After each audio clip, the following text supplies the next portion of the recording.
Namaste, beautiful. Welcome to Tips on Deepening Your Splits. In this video, I am just going to share with you some poses and techniques that I like to use to go deeper in my splits and to maintain my splits. So some of the things are going to be physical and some are going to be energetic.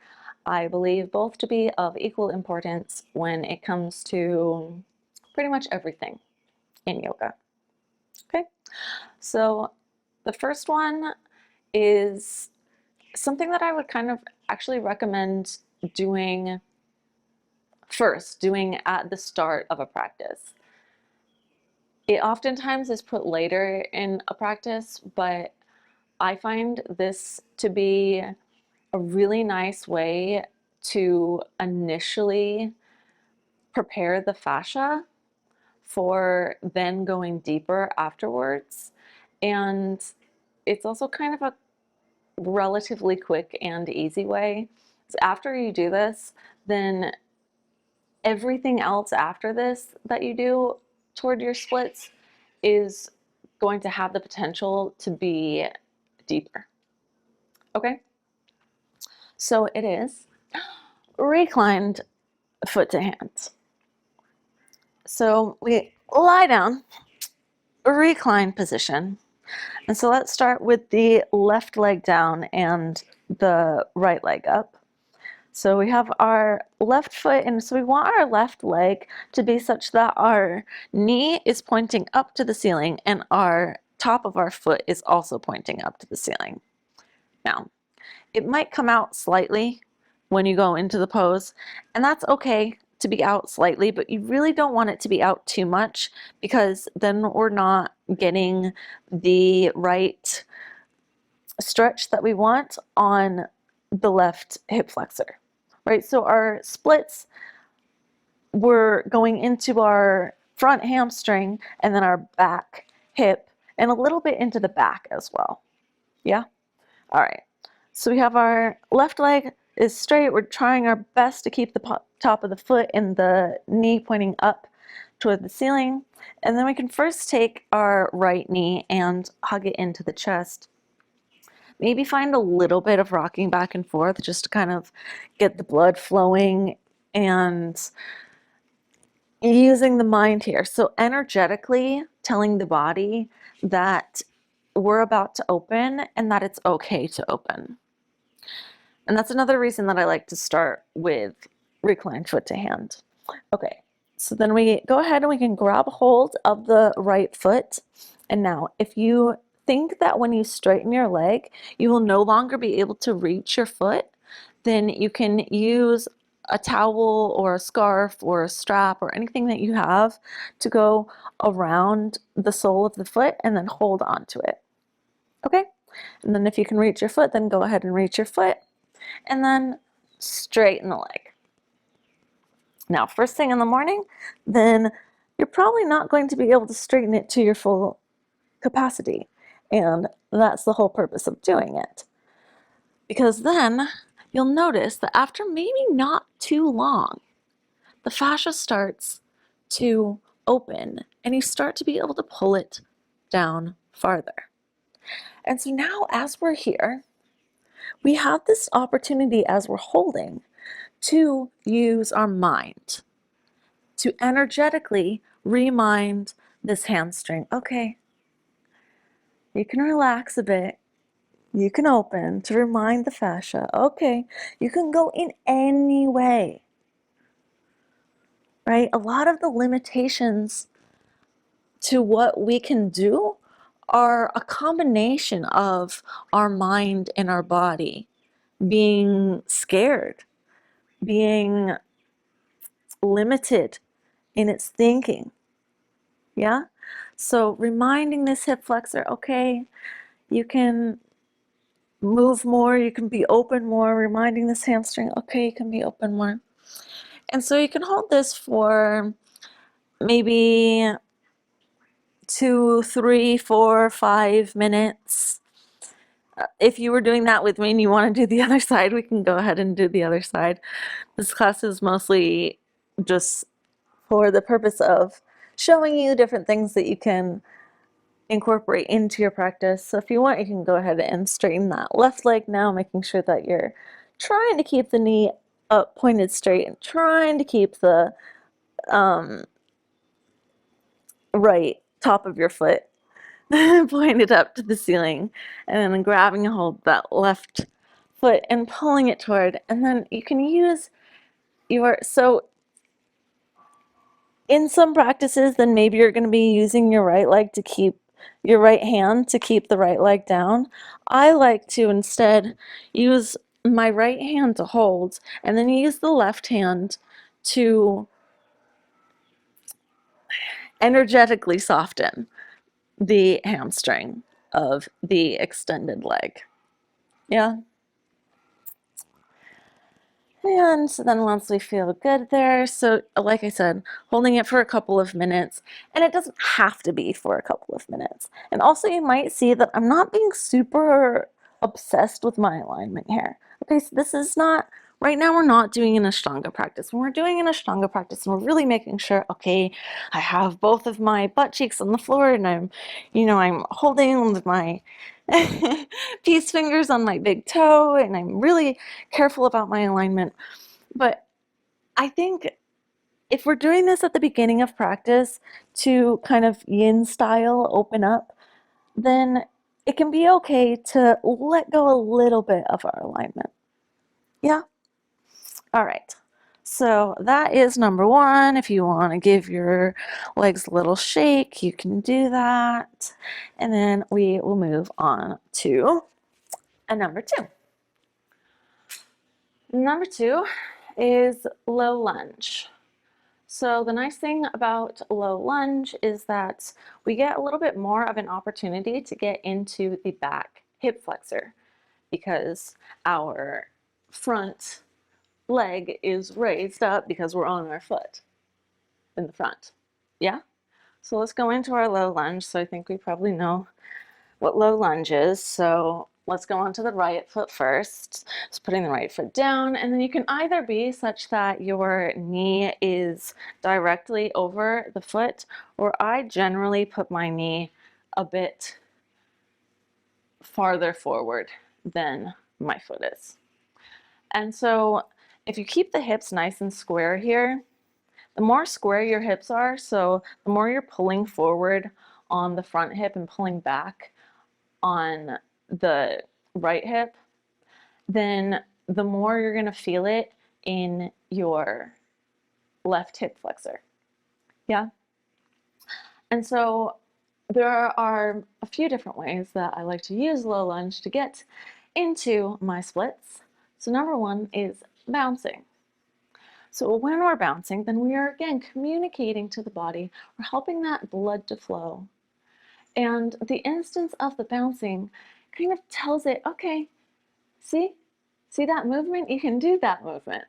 Yeah, you feel it? So we can do some bouncing here. Another thing that I like to do is to get into the back a little bit. So pushing onto the knee with the hands and then pushing back. Or you can just be leaning back with the hands. So as I mentioned briefly before, there is a little bit of back bending that's happening when we are in our splits. Sorry if you can hear that dog barking. And so then we can either be just holding here is doing quite a lot as well. Pushing back, also doing a lot. And then another thing, we can dynamically go into it. So we can be lifting up our arms and then pushing back and dynamically working out our half split to low lunge, which brings us to half split. So half split, of course, now we are again getting into the hamstring.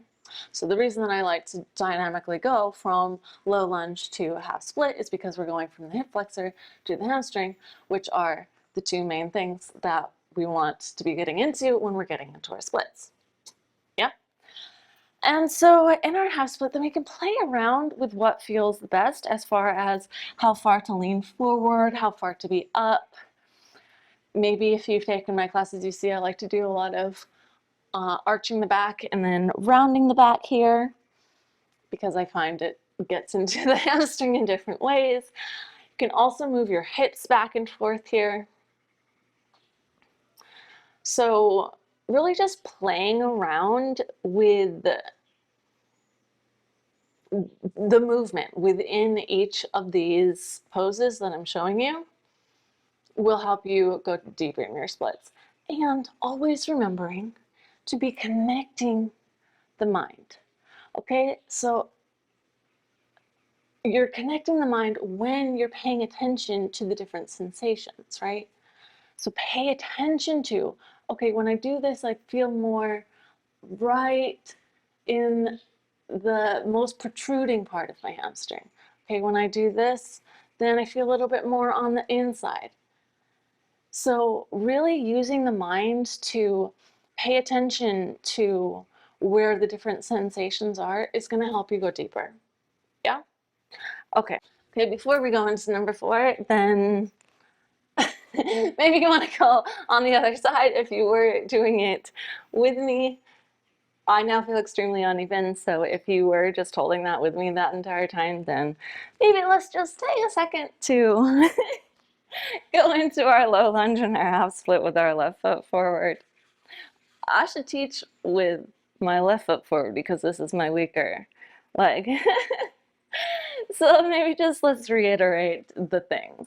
Okay, so see if we can remember them. So keeping the hips square, right? So pulling, drawing forward the right hip and then pulling back on the left hip. Bouncing, really, really concentrating on how it feels in that back hip flexor when you're bouncing. It should feel, well, it depends on it depends on how you consider good. I think it feels good. Okay, and then going into the back. So either holding here or you can be dynamically moving back and forth. Usually I will kind of dynamically move back and forth and then find the holding. Okay, and then moving back into our half split. Again, finding some movement here. Using the mind. Okay, what feels like what? Yeah? All right. Play around with it as you will, and now we will go into the 4th one. Okay, so next we have three-legged dog.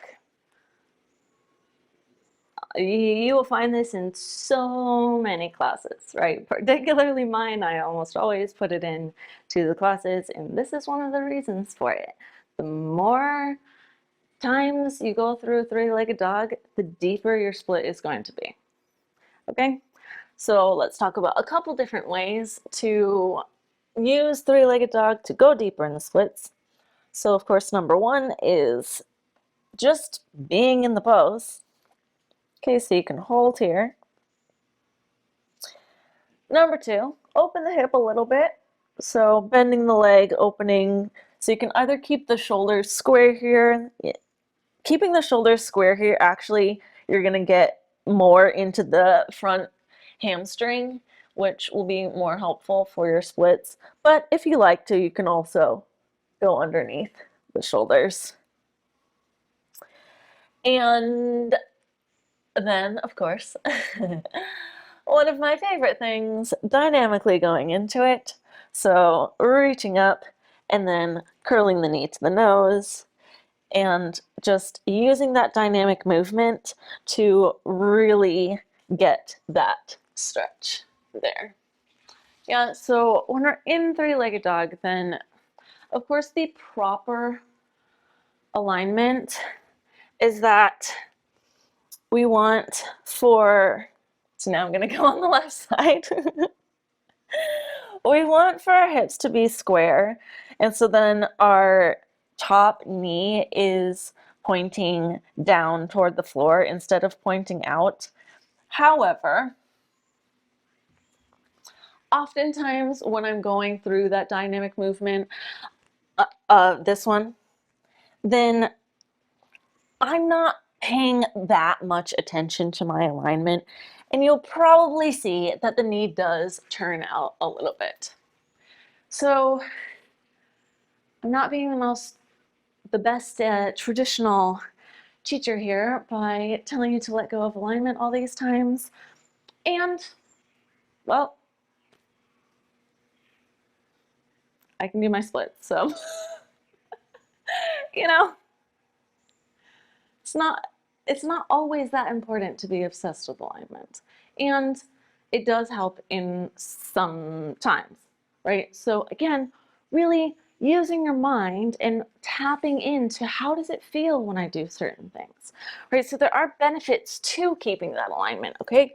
So yeah, let's keep the alignment. Let's keep the knee facing down. Let's keep the foot facing down. Okay, I'm really feeling that in my hamstring when I do that, right?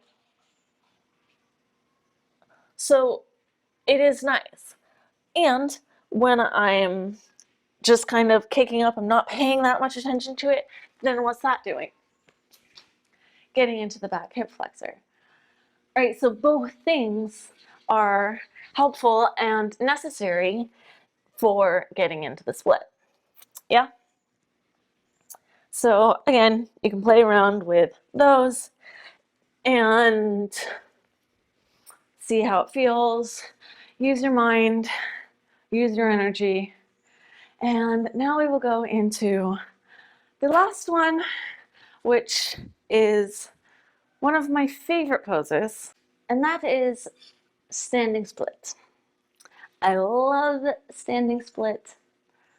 The reason that I love standing split is because you're using your muscles as well as your flexibility to get deeper into your flexibility.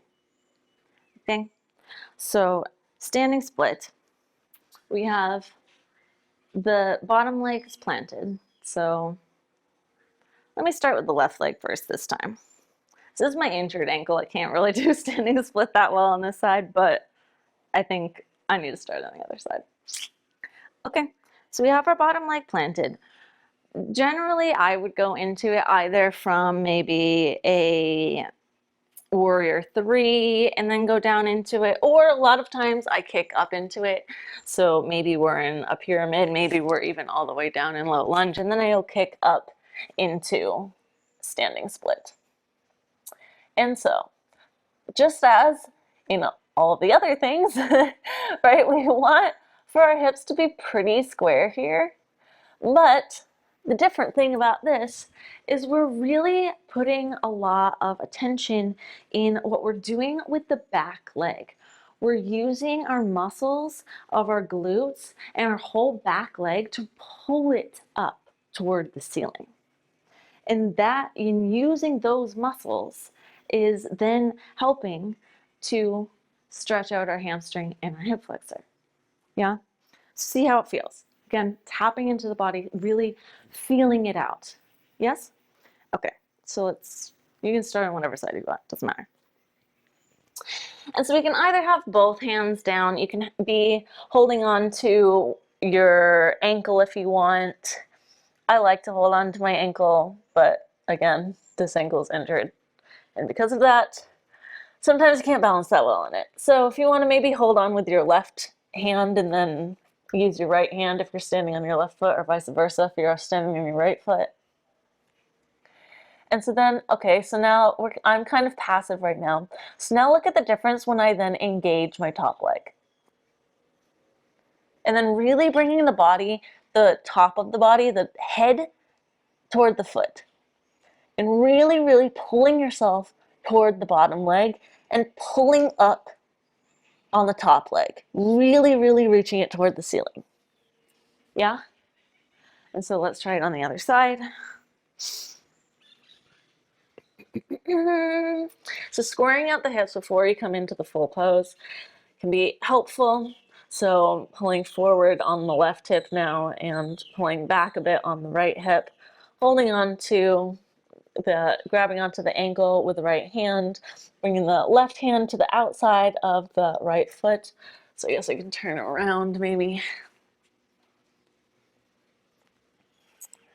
And then again, reaching the toes up really hard, and then squeezing, squeezing, squeezing the top leg. Pulling the head toward the foot and pulling the chin toward the bottom leg. Yeah?